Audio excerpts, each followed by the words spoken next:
Captain நினைவேந்தலில் நடிகர் ராஜகிரண் அவர்கள், எனது அன்பு தம்பி விஜயகாந்த் அவர்கள் வெள்ளந்தியான ஒரு நல்ல மனம், ஒரு குணம் உடையவர் தான் விஜயகாந்த். அவரை பொறுத்த வரைக்கும், எனக்கு தெரிந்த வரைக்கும், அவர் இன்னும் நெடுநாள் வாழ வேண்டியவர். அரசியல் தான் அவரை காவு வாங்கிவிட்டது.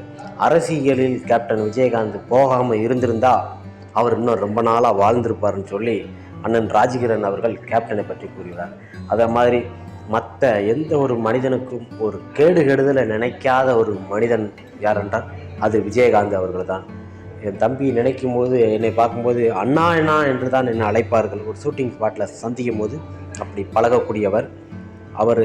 இந்த அரசியல் பயணத்தை தொடராமல் இருந்திருந்தால் இன்னும் எத்தனை ஆண்டுகள் அவர் வாழ்ந்திருக்கலாம். திரைத்துறையில் நடித்து கொண்டே இருந்திருந்தால், இதை மாதிரி சேவைகளை செய்து கொண்டே இருந்திருந்தால் இன்னும் நெடுநாள்களாக வாழ்ந்து கொண்டு இருக்கலாம்.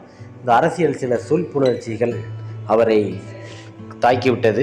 இன்னொரு விஷயம் என்னென்னா, அவர் உடம்பு முடியாத காலகட்டத்தில் இந்த 10 ஆண்டுகள் எவ்வளோ வேதனைப்பட்டிருப்பார், இறக்கும் வரைக்கும் எவ்வளோ கஷ்டப்பட்டிருப்பார் என்று தான் எனக்கு தெரிகிறது. இப்போ இறக்குற வரைக்கும் எவ்வளோ வேதனை, எவ்வளோ துன்பங்கள் பட்டிருப்பார் என்று அந்த வேதனையை நான் இப்போ புரிந்து கொள்கிறேன்.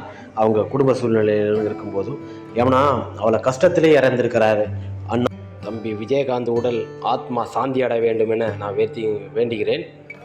அவர் நெடுநாள் வாழ வேண்டியவர். இதுக்கு மேலே எதுவும் பேச விரும்பலைன்னு சொல்லி அண்ணன் ராஜகிரண் அவர்கள் கேப்டனை பற்றி நினைவேந்தலில் கூறியுள்ளார்கள்.